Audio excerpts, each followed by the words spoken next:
This gameplay video is brought to you by very generous patron Shuffles.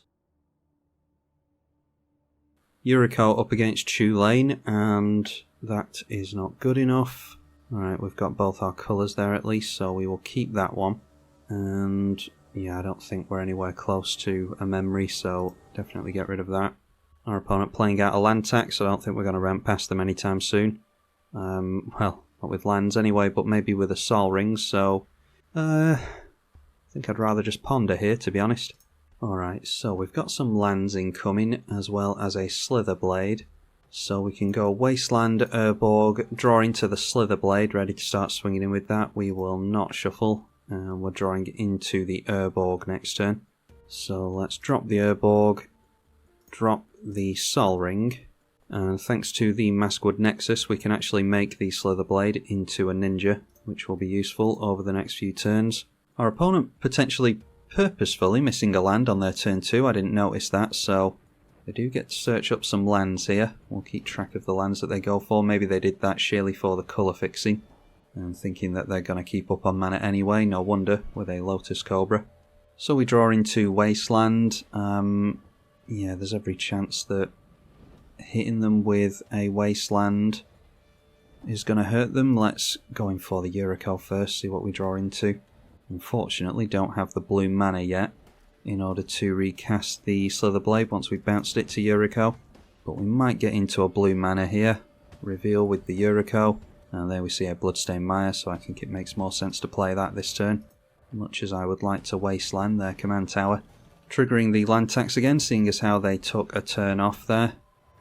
Definitely going to keep track of all these lands. They do have different artwork on the lands, so that makes them way more easy to keep track of. Argument to be made of having the same artwork on all of your lands so that they are more difficult to track.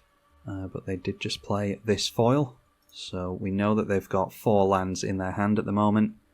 Phyrexian Metamorph copying the Sol Ring, and then followed by a Lightning Greaves. I think it's definitely going to be worth strip mining their command tower here, because they've gone for the island.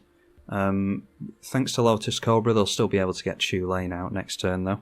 Okay, there's an Arcane Signet, so maybe we should go Maskwood Nexus here, and then we can tutor something big onto the top and hit them with the Slither Blade. The commit to memory is actually looking pretty reasonable now, considering that we dumped it on the bottom previously, so I'll put that on top. And then I'm going to swing in at my opponent with both, because they won't want to block with the Lotus Cobra. I wouldn't have thought will really hurt them if they block with Lotus Cobra here. Deciding not to block, which is the correct thing to do, so hit them with 2 Yurikos, one of which is going to be a big chunk. And then we get into 4 damage there in Ingenious Infiltrator. So we'll go Wasteland onto this command tower. Like I said before, don't think it'll hurt them too much thanks to the Lotus Cobra.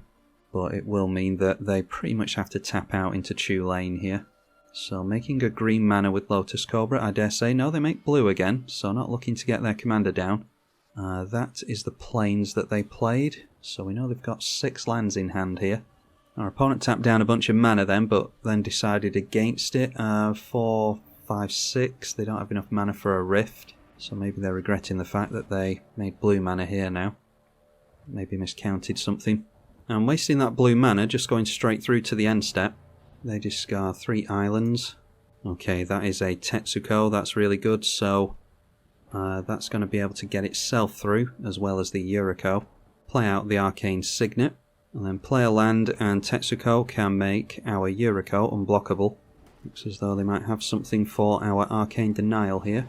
That is a Spell Swindle, yeah, don't want to have that countered, so we'll go Arcane Denial for them. We'll draw them some additional cards, unfortunately, but it also means that we can carry on getting our commander through. We want to hit them as many times as possible with as many ninja as possible. Alright, hitting them with a Temporal Mastery, and yeah, should be able to get an extra turn next turn, I would have thought. Drawing a card with the Arcane Signet gets us into another unblockable. And once again, pulling some basics out of the library, only 2 this time. And they do finally make a green. White mana from the Lotus Cobra gives them double wipe, and we don't have any means of countering a board wipe here. So there is the Wrath of God. Maybe should have played around that. We do have a means of getting Yuriko out pretty quickly though. I think they're just going to play out their Chulane next turn, so we can probably just play this out, ninjutsu out Yuriko, replay this and then go for the extra turn card, and hopefully we'll get into some big stuff off Yuriko. Still 3 basics in their hand that we're keeping track of. There is a dig through time, would have been nice to reveal that with Yuriko. Yeah, and just shy on hard casting this, unfortunately. Would have been nice to just have that in play, although I don't think it will be unblockable anyway. May as well just hold up the commit and try and counter whatever big spell they go for next turn. Noteworthy that we'll also be able to play a shapeshifter with this, which often doesn't come up. Alright, there we see ourselves a treachery. Yeah, they've left colourless mana up, curiously, so that shows me that they don't really have much of anything else. So we might as well go for the commit on that. They do know that we have the commit because we revealed it previously, so they should be keeping track of the revealed cards. Yeah, and our opponent decides to scoop there, so like I said, we're just going for a, a blue shapeshifter token. That will be a ninja.